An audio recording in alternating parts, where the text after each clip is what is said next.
अभी पहले एजाज़ अहमद साहब एक खूबसूरत सा जुमला बोल गए थे, बाद में माफ़ी तो उन्होंने शायद मांग ली। सलीम मलिक साहब जिन पर बैन भी लगा था, करप्शन के केसेस भी उन पे थे और ये बात प्रूव भी हुई थी, उन्होंने इमाद वसीम के बारे में एक स्टेटमेंट दिया कि जी इमाद वसीम जो है वो जिस तरह खेल रहे थे वो लग रहा था कि अपना रन रेट सही कर रहे हैं, और ढकी छुपी बातों में उन्होंने थोड़ा सा फिक्सिंग का भी एक तरीके से इल्ज़ाम लगाया इमाद वसीम पे, गो के खुल के नहीं कहा। और उनका ये भी कहना था कि जी अगर मुझसे मैं होता ग्राउंड में, मुझसे शॉट नहीं लग रहे होते इस तरह के, तो मैं टेढ़े मेढ़े ही शॉट मार लेता, आउट हो जाता, लेकिन चांस लेता। अच्छा जी, इमाद वसीम ने इसका जवाब नहीं दिया, लेकिन ऑस्ट्रेलिया के एक प्लेयर हैं एडम गिलक्रिस्ट, उन्होंने बड़े मज़े की बात की। उन्होंने बोला सलीम मलिक को, सलीम मलिक आप भी, यानी कि आप भी ये मशवरे देंगे, क्योंकि मुझे याद पड़ता है कि इन्होंने जब ये काम कर रहे थे सलीम मलिक साहब, तो इन्होंने ऑस्ट्रेलियन प्लेयर्स से तो डायरेक्ट राब्ते करना शुरू कर दिए थे भाई, इतना ये आगे निकल गए थे। तो नसीम भाई आप इस पर क्या कहेंगे जो ये सलीम मलिक साहब ने कहा है, जिस पे एडम गिलक्रिस्ट बोल पड़े कि आप भी बोलेंगे अब? ब्रूटस यू टू, वो जो एक बड़ी मशहूर कहावत है, ब्रूटस यू टू वो जो कहला थे।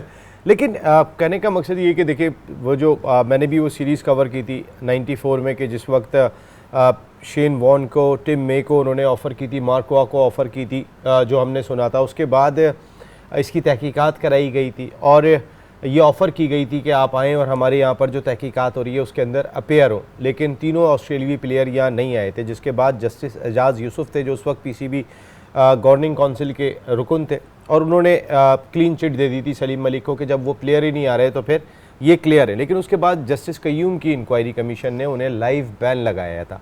लाइव बैन 2 प्लेयर को लगा था। मैं आपको एक और मज़ेदार चीज़ बताऊं, अभी मंसूर अली खान मेरे बहुत अच्छे दोस्त हैं, हमारे आजकल बड़े ज़बरदस्त होस्ट हैं, एंकर हैं, उन्होंने बात की थी 3 प्लेयर्स के हवाले से जिन पे मैच फिक्सिंग का। तो उनमें से एक प्लेयर ने उन्हें कॉल की और कॉल करके जो है ना वो कहा कि आपने मेरा नाम लिया। आपने मेरा नाम क्यों लिया? कह रहे भाई वो तो रिपोर्ट के अंदर है जो मैंने नाम लिया। तो उन्होंने तड़ी भी लगाई कि मैं इसका जवाब दूंगा।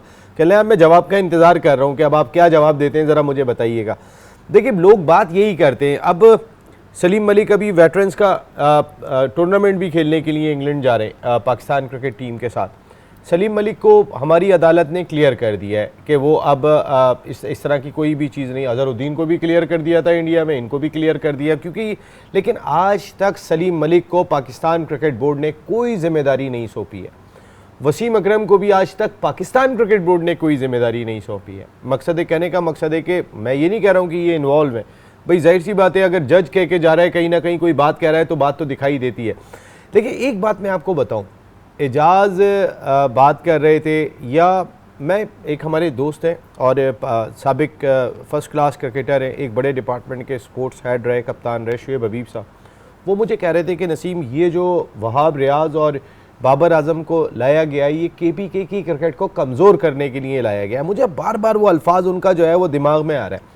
देखिए केपीके की क्रिकेट हो, सिंध की क्रिकेट हो, हम तो बोलो बात करते हैं कराची के क्रिकेटर, कराची की क्रिकेट, भाई कराची के क्रिकेटर दोनों को चांस मिला था, आपके सईम अयूब को, आजम खान को, दोनों ने परफॉर्म नहीं किया। फिर कराची के क्रिकेटर्स की हम क्या बात करें, दोनों ने परफॉर्म करके नहीं दिया। लेकिन अगर इन दोनों ने कराची के परफॉर्म नहीं किया तो ना पंजाब के प्लेयर ने परफॉर्म किया, ना केपीके के प्लेयर ने परफॉर्म किया। और ये पूरी एक कंबाइंड टीम है, ये पाकिस्तान, कराची भी एक ही है, बलूचिस्तान भी एक ही है। लेकिन कुछ ऐसे लग रहा है मुझे कि जो आपने अभी एक चैनल ने भी खबर चलाई कि बाबर आजम बरकरार रहेंगे। बाबर आजम अगर बरकरार रहते हैं तो बाबर आजम ने फिर यही रोना पीटना किया होगा कि ये मुझे सपोर्ट ही नहीं कर रहे, ये मेरे साथ ही नहीं चल रहे। तो भाई आपकी मैनेजमेंट में मोहसिन नकवी साहब बाबर आजम को दोबारा कप्तान लगाया क्यों था? मैं फिर बार बार कह रहा हूँ, जब उन 3 खिलाड़ियों के इख्तिलाफात थे, आपके पास चौथा ऑप्शन उस वक्त अमाद की सूरत में मौजूद था। वो चीज़ भी हमने डिस्कस की। लेकिन ये ज़ाहिर अभी एजाज़ अहमद और सलीम मलिक की जो बात हो रही थी कि पहले वो बात करते हैं फिर हमजुल बात करते हैं, क्या इनका एक बात करना बनता है? क्योंकि मैं देख रहा हूँ अब एक ट्रेंड बन गया है कि जितने भी हमारे प्लेयर्स फिक्सिंग के केस में पकड़े गए, चाहे वो सलमान बट हो, चाहे वो आसिफ हो, इन पे फिक्सिंग के इल्ज़ाम जो है वो साबित हुए थे, ये बैठ के अब चैनल पे तनकीद करते दिखाई देते हैं कि नहीं ऐसा नहीं होता, ऐसा नहीं होता। तो क्या अपनी हरकतें देखनी चाहिए? क्या इनका बनता है अब तनकीद करना? भाई तुम तो ये कारनामा करके बैठे हो, अब तुम टीम से बाहर होगा, तुम कहते हो मैं तो बैठ के तनकीद करूंगा। ये एक ट्रेंड चल पड़ा है।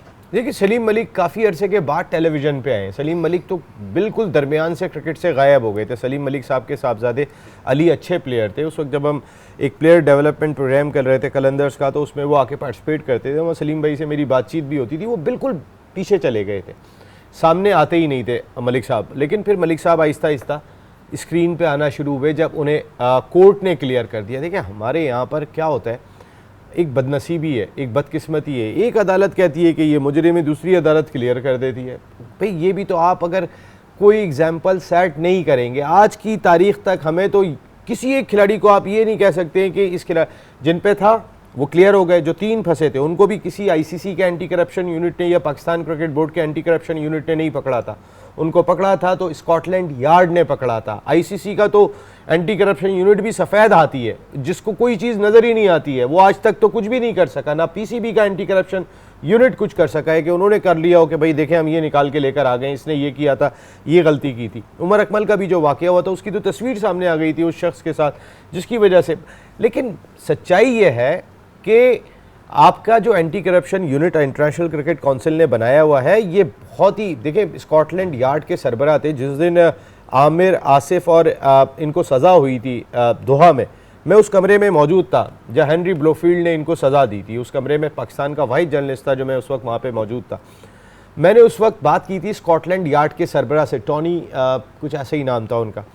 तो मैंने उनसे पूछा था, मैंने कहा आपने आज तक सिंगल हैंडेडली कोई एक केस नहीं पकड़ा है, कोई एक केस आप मुझे बता दें, ये भी स्कॉटलैंड यार्ड ने पकड़ा है। तो उनका जवाब पता है क्या था? उन्होंने कहा देखें हम बहुत सारी चीज़ों में बेबस हैं। नंबर 1, स्कॉटलैंड यार्ड को अगर किसी का टेलीफोन रिकॉर्ड करना है या पाकिस्तान की एफआईए ने रिकॉर्ड करना है तो ये इतना मुश्किल काम नहीं है, क्योंकि वो उनको इजाज़त मिल जाती है। लेकिन इंटरनेशनल क्रिकेट काउंसिल का एंटी करप्शन यूनिट हो या पाकिस्तान क्रिकेट बोर्ड का एंटी करप्शन यूनिट हो, ये अगर चाहेंगे कि हम कॉल हमने रिकॉर्ड करनी है, हमारे खिलाड़ी किससे क्या बात कर रहे हैं, इनको ये एक्सेस नहीं मिलेगा। इनको एक्सेस के लिए रब्ता करना पड़ेगा, इंग्लैंड को रब्ता करना पड़ेगा स्कॉटलैंड यार्ड से, और पाकिस्तान को यहाँ की एजेंसी से रब्ता करना पड़ेगा, उसके बाद ही हो सकता है। प्रोसीजर होता है जी। और बात वही होती है कि ये एक बड़ी हमारे यहाँ ट्रेंड चल पड़ा है कि बस जो फिक्सिंग के केसेस में गया है या जिस पे भी जो है इल्ज़ाम लगे हैं उसके बाद वो बैठ के यही बातें करते दिखाई देते हैं।